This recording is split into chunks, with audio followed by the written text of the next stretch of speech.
Calculators real quick. 18 months, create $400,000 worth of value, about 30%. The price changes based on who your tenant is and what they can pay. Small owner that's not playing in that space and doesn't know that world is going to completely miss out. And then in 18 months, we're going to look at doing a cash out refinance, and our new value is going to be $35 million. And so within 18 months, we're going to have created almost $1 million worth of value simply by going to the tenants within the first couple of months that we're there and executing this business plan. He's also being conservative, right?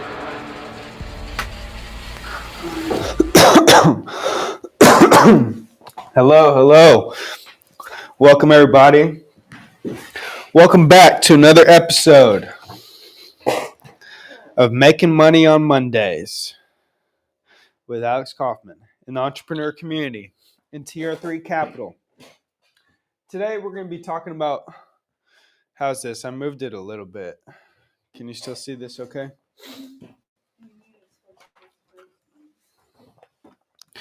So today, we're going to be talking about commercial real estate debt.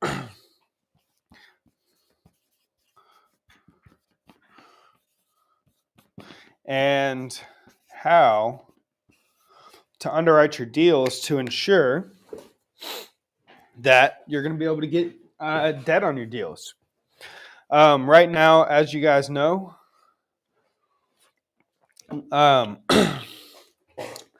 interest rates are high. It's really hard to make a lot of deals make sense with today's debt, but it is possible. And it's really important that, you're going to have to make it make sense. Either, if you can't make the deal make sense with debt, then you're going to have to put more cash down, get bridge debt, structure seller finance deals, which could be great right now. But you have to figure out a way to make these deals make sense with debt, for a few reasons. Number one, getting debt on your assets is what allows you to multiply. It's what's going to make your investment that much better. You're going to have leverage. You're going to be able to pay this debt down with your income from the property. And it's what's going to allow you to truly grow and scale your portfolio. Now, it depends on what type of assets you're buying, right? Like there's a lot of guys out there right now who are buying Class A, 400 unit apartment complexes, and they're buying these cash because it's impossible to make them make sense with debt at today's rates. But these are some of the best assets in the world. Now, I wouldn't suggest doing that with a 12 unit Class C apartment complex. I would say that you need to negotiate that deal and get it to a price that makes sense with debt. The best assets they're not going to sell at a low enough price to where it makes sense with debt today. Debt being at 6.5, maybe 7, and the property selling at 5 caps. They're not going to be able to meet those debt service coverage ratios. So these people are coming in, they're paying cash for them. And when the market's better, they're going to refinance out of the property and get their money back and put debt on it. But if you can make deals make sense with debt today, when rates do lower, you are going to be in a much better position than if you bought it cash. So let's see, because it means you're going to be buying them at prices that are just so low that it should be illegal. You're stealing these properties. So let's go through what you should be looking for, right? I know prime rate today is at let me pull up some data.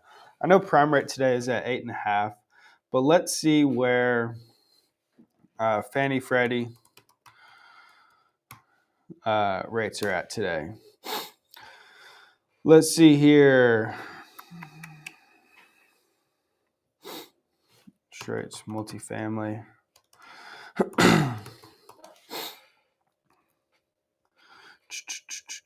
All right, so multifamily mortgage rates. This can't be up to date. Interest rates, last updated April 17th. Small balance at about 6%. CMBS at 6.5%. HUD loans anywhere from like 5.5 to 7.5. Yeah, I don't know if this is accurate or not. It's saying multifamily purchase 5%. I don't know if that's accurate. I think it's more around 6.5% today with some agency debt. So and this is some of the best debt that you can get at about, let's just call it 6.5% interest. Let's run through how you can structure these deals to make them make sense with today's interest rates at 6.5%. We're going to be covering a few things today. So number one, we're going to be covering how to underwrite your deals to make sure that they work with today's interest rates. Number two, I'm going to show you what the DSCR, debt service coverage ratio, is, how to calculate that.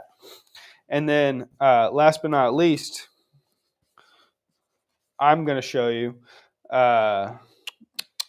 how to see how much debt property can hold.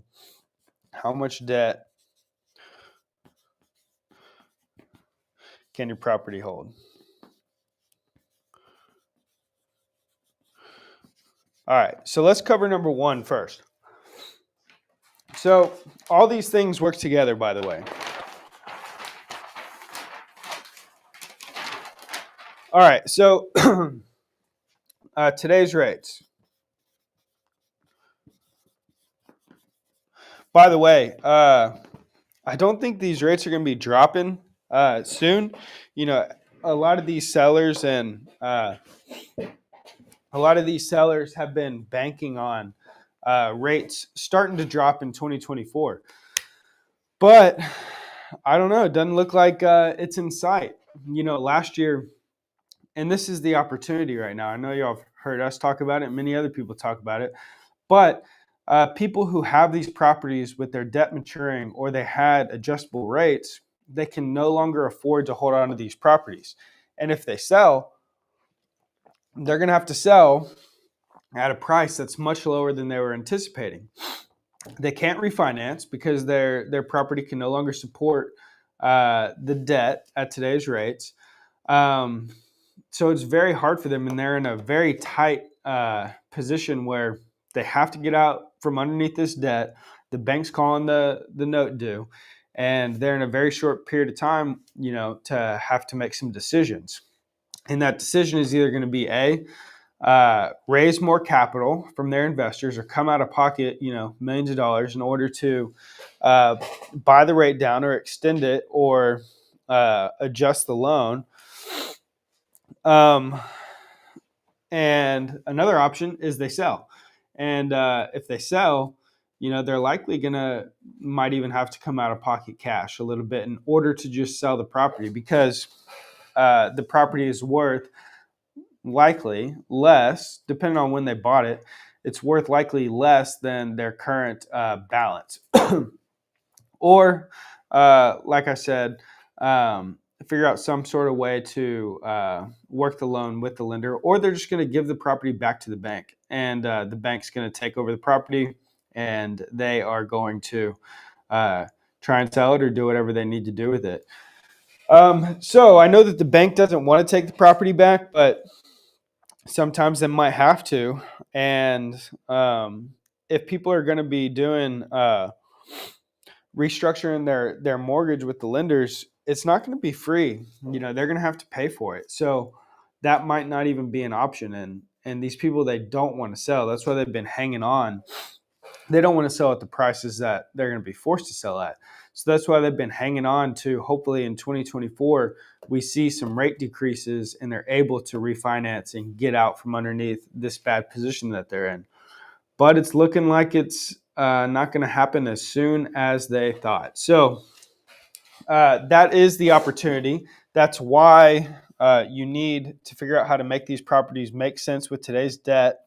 And in order for it to make sense with the 6.5% rate, is you're either going to have to buy it at 7 cap, or B, you're going to have to put more down in order to make it work. There is loan assumptions that are available potentially, but if a loan assumption is available, maybe that seller isn't that motivated by debt. They might be if it just went from interest only to principal and interest. But you're looking for the opportunities where the seller is motivated, they have to sell, and debt is the main reason for that. So let's dive into it. Let's look at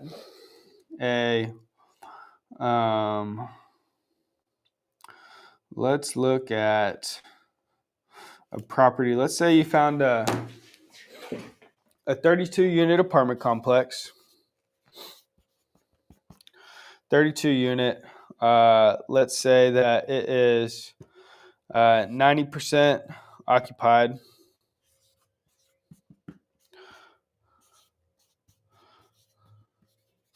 90% occupied. OpEx is, let's call it 40%. Not that much other income to really be extremely relevant.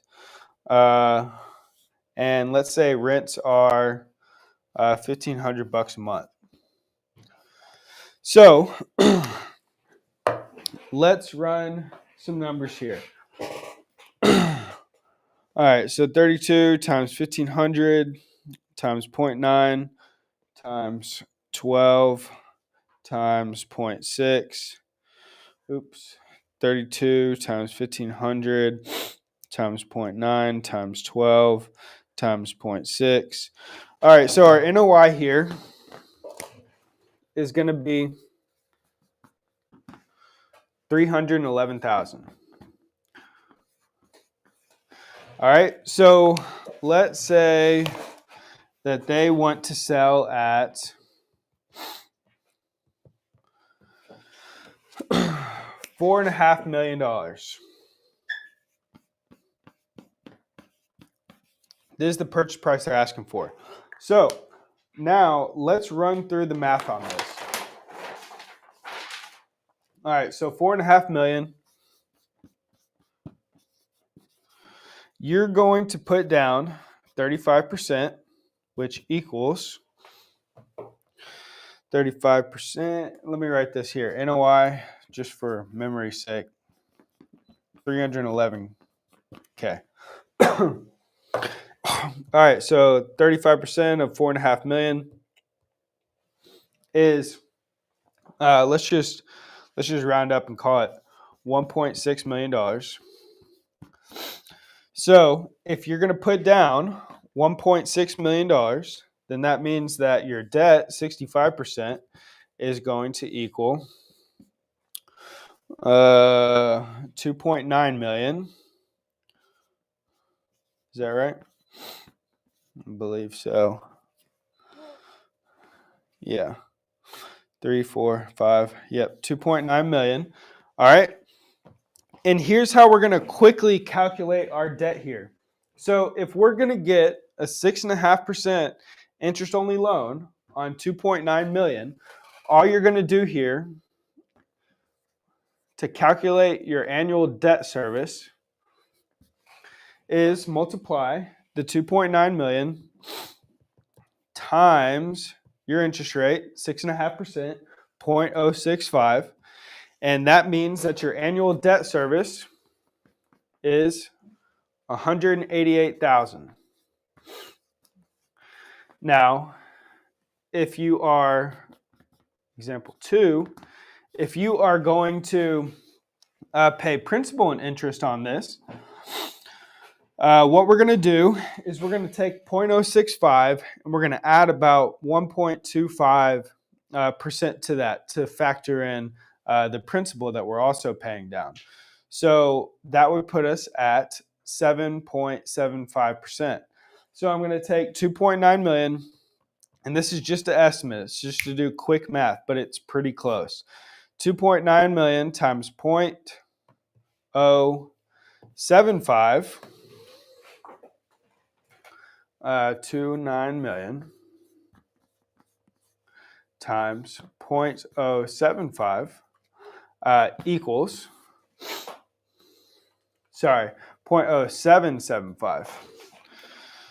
29 million because plus 1.25 times 0.0775 is going to equal $225,000 of annual debt service. Now, our NOI is 311, so it does cash flow. Now, the question we need to ask ourselves, if this is a good deal or not, is number one, is the cash flow based on my down payment going to give me a good cash on cash return? So in example one, we got 311 minus 188. It's going to give us $123,000 of cash flow. Divide by our down payment of 1.6 million. That gives us about a 7.5% cash return, pretty good. And then example two, principal and interest is going to give us about $86,000 worth of cash flow divided by 1.6 million. And that's going to give us about a 5% cash on cash return. Now, not great necessarily. Depends on the property, and there's a few other factors that play into this. But example one. Example one. Now I'm going to show you guys what the DSCR would be here. So remember these numbers, 188, 500, and 225. All right, so example one, 188,000. Example two, 225 annual debt. And our NOI is still 311,000. All right, so example one. Let's see what our DSCR is and see if this meets the bank's required DSCR. So we're trying to figure out, will a bank even lend on this property, right? So in order to figure out the DSCR equation is NOI divided by debt, annual debt. So what we're going to do for example one is we're going to take 311,000 and we're going to divide it by 188,000. DSCR on that is good. It's 1.65. 311 divided by 188 equals 1.65 DSCR. The bank will lend on that. Next, 311,000 divided by 225. 311 divided by 225. That gives us a 1.38 DSCR. The bank will lend on that. So if you find a property that meets this, then that's good because it means that it's going to meet the bank's DSCR requirements, putting 35% down, which is good. If you were putting down 20%, that means your annual debt would be higher and maybe it wouldn't meet the DSCR. But you're likely going to be putting down 35% right now anyways. And so right now banks are, really conservative and they're not wanting to take a whole lot of risks. They're wanting you to put more equity into the deal so that they feel more comfortable and your LTV is lower.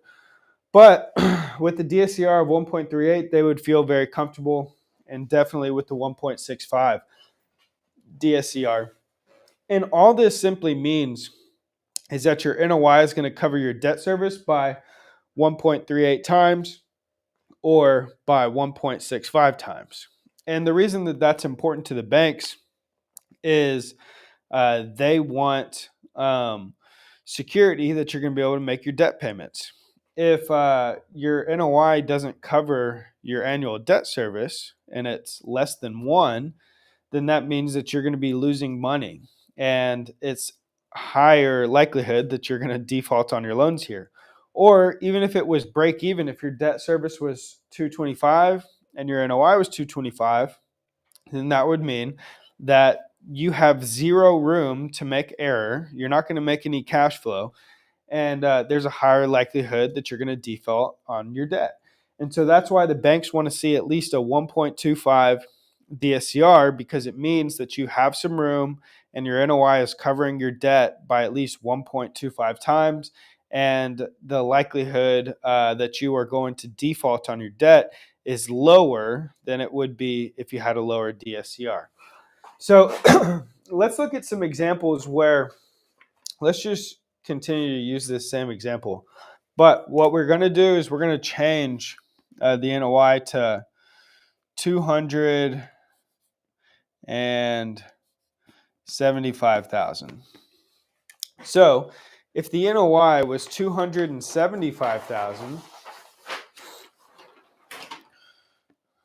NOI 275. Example 1, debt, what was it, 188? 188,000. Example 2, 225. Your purchase price was 4.5 million, right? 4.5 million.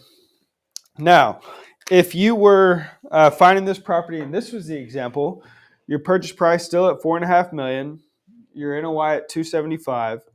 If that was the case, you would be buying this at a 6 cap. Now, let's run through it here.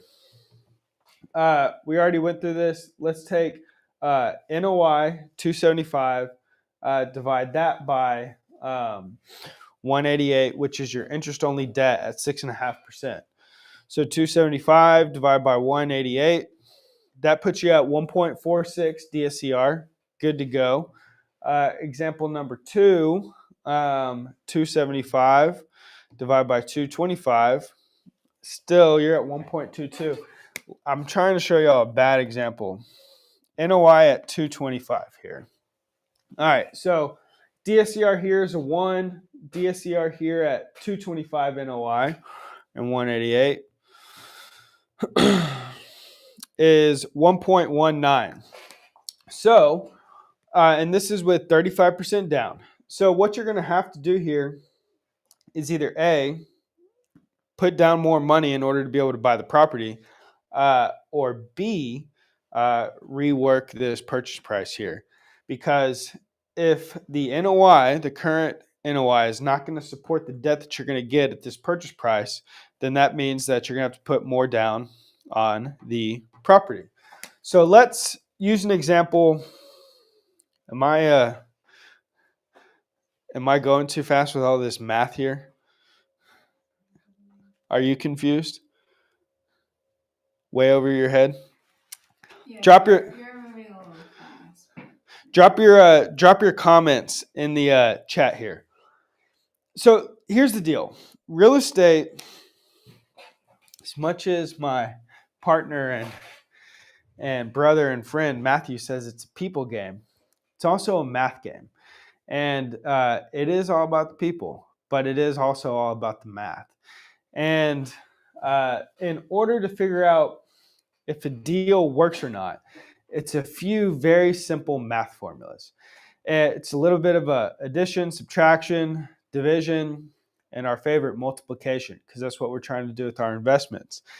But in order to quickly analyze these deals fast and negotiate on the fly, you have to know these equations. You have to know the math. You have to be able to be good at doing this on the spot, in the moment, and knowing how to work and manipulate the deal in order to make it work. So we were doing, something very simple there, which was just calculating the DSCR in the deal in two different scenarios.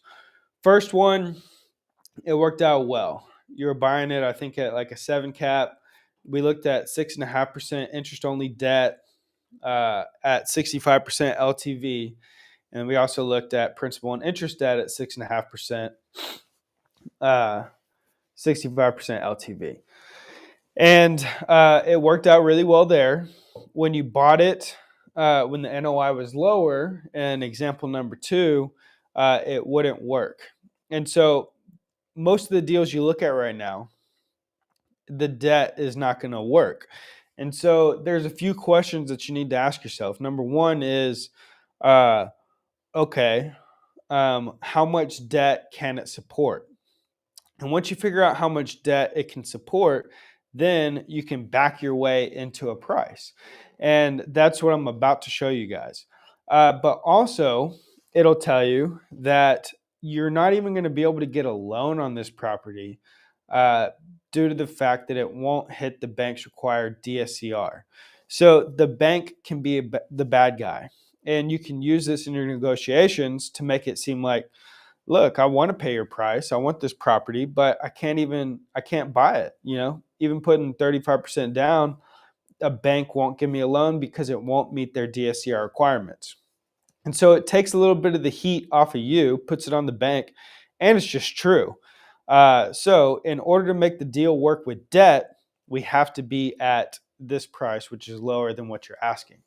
And these sellers, they know that. The brokers, they know that. So it's a little game and dance you're going through in order to back yourself into a price, back them into a price that makes sense with debt today.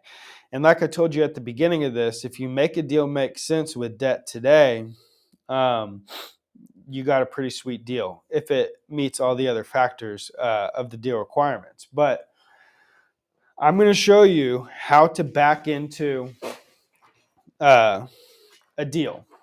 So how to back into a price. So our NOI, and you can do this when you have a few factors. Here's the factors that you need in order to do this. You need the NOI, you need your interest rate, and you need your LTV. And once you have your NOI, you know what your interest rate is, and you know what your LTV is, then you can back into a price for a deal because you're going to know how much debt the property can support. Therefore, based on this LTV, this is your price. So let's dive into how to back into this. So I told y'all our NOI is $225,000. Our interest rate is 6.5% principal and interest. So we're going to use a factor of 0.0775 to calculate our principal and interest payments. And our LTV is 65%.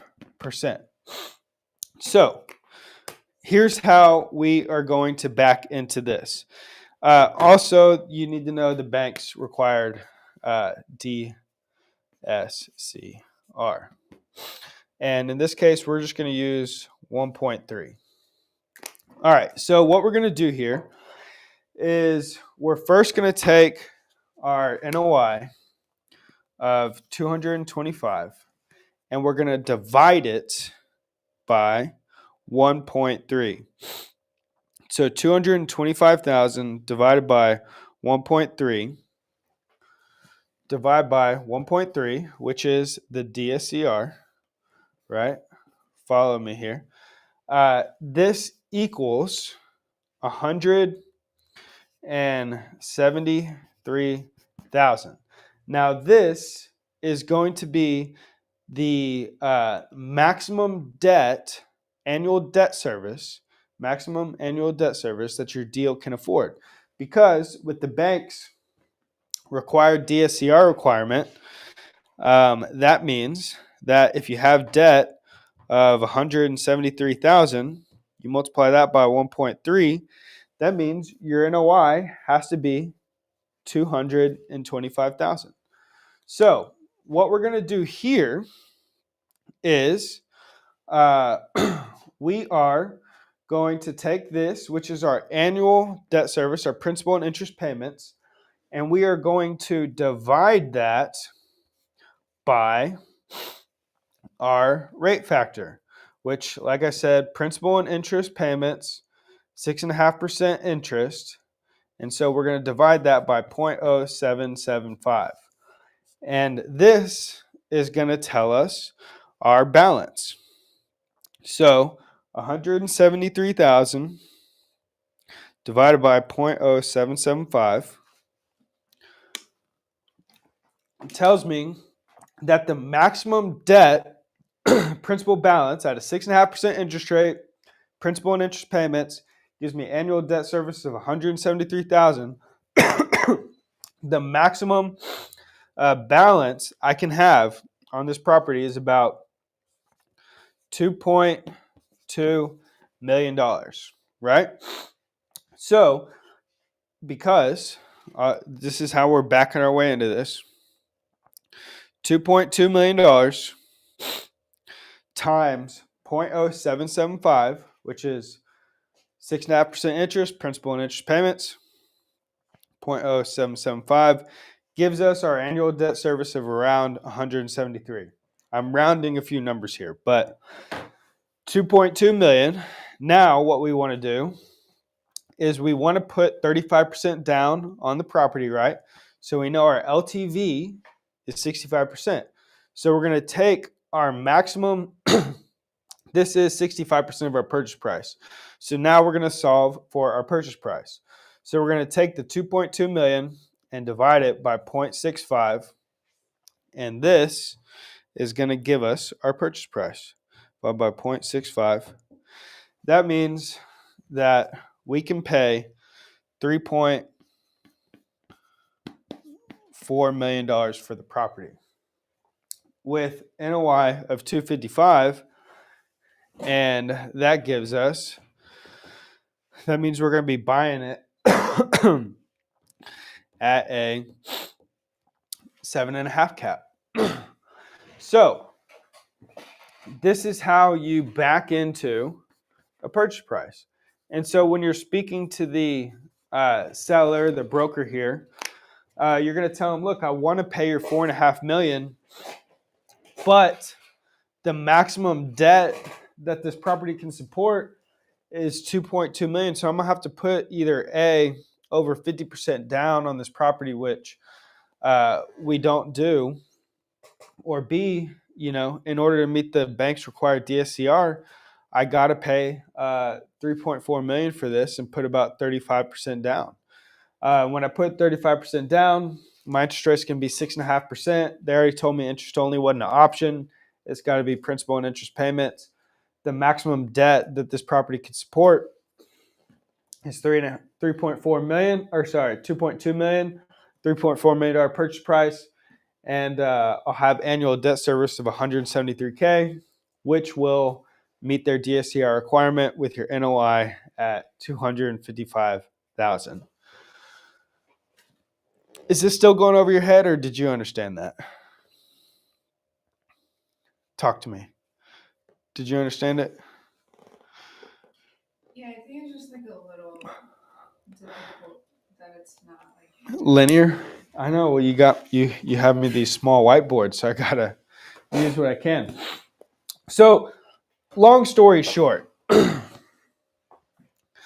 this is the math that it may seem complicated, but it's really not.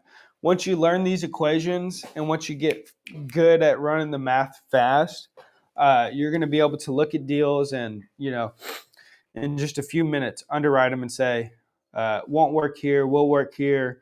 And you're going to know the best direction forward on how to negotiate these deals. So here's what you need to do.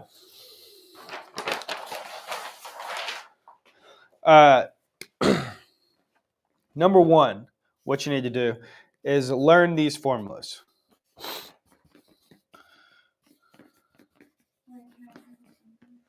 The DSCR formula, the backwards math formula, added value formula. If you stick with me, I'll tell you where to find these formulas here in a second, and where I'll personally teach you these formulas. All right, so first you need to learn the formulas. Second, you need to get good at negotiations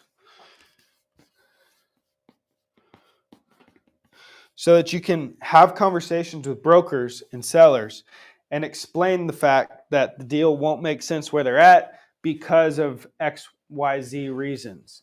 Number three, you need to learn how to pitch seller finance offers if you don't already. Seller finance offers are a way that you can make these deals work given good seller finance terms that are locked in for a long period of time. Okay, and number four is buy the deals that work with debt. Buy the deals with debt. Do not, unless again, don't be sidetracked by these large funds and these trillion-dollar companies that are going out and buying these properties cash and use that as an excuse for you to do it.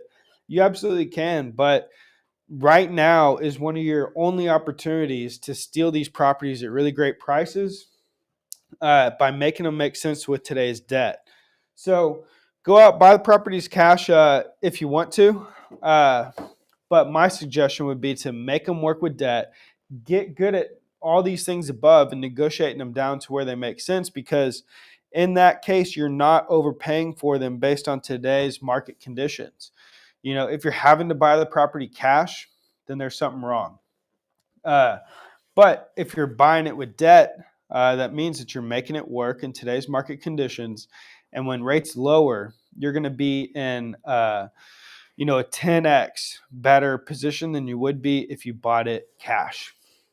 So for anybody who's interested, starting April 30th through May 2nd, next Tuesday through next Friday, we are hosting a virtual boot camp.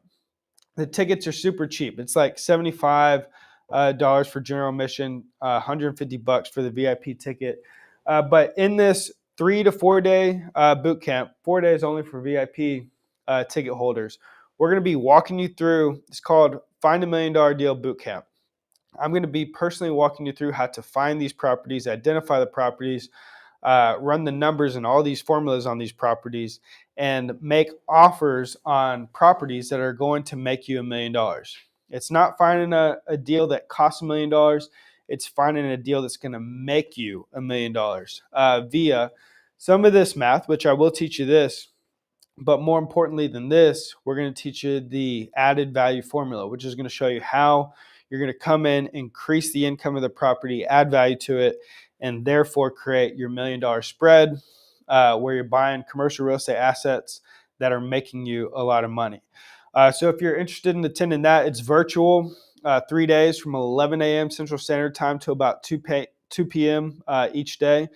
Just go to treuniversity.com/1M bootcamp. 1M bootcamp. Grab your ticket. There'll be, what'd you say? It's in the description. Kat put it in the description below and in the comment section. But we'll be going over this, and I'll be holding your hand, walking you through this step by step. This is going to be a small boot camp. There's not going to be thousands of people there or anything. It's going to be you, me, a few other people, and I'll be walking you through every single step and answering every single question you have on how to find deals that are going to make you over $1 million. So learn the formulas, treuniversity.com/1M bootcamp, $1 million bootcamp. DSCR requirements, the backwards math, the added value formula, get good at negotiations, learn how to structure seller finance deals. We're going to cover that at the bootcamp as well. And buy the deals with debt. You have to make them make sense. And this is what you're going to use in negotiations with the seller and the broker in order to bring them down to a price that makes sense and they have to sell at. It's going to be a sweet deal for you. It's going to be a good deal for the bank. It might not be a good deal for the seller, but that's not your problem. So if you do this and you buy good deals, you're never going to be in a bad position. They'll always cash flow. And if you can make a deal make sense in today's debt environment, 5 years from now, that property is going to be worth a lot more when interest rates are lower. So again, hopefully that wasn't too much math, and hopefully that didn't go too far over your head. But again, it's simple stuff. I mean, this is commercial real estate investing. It is about the people, Matt. I hope you're listening. But it is also about the math. And when you know how to work the math, then you'll be able to use that in your favor and in these negotiations with the people so that you can get good deals. Thanks again for joining today. TREuniversity.com/1M bootcamp, and we'll see you there.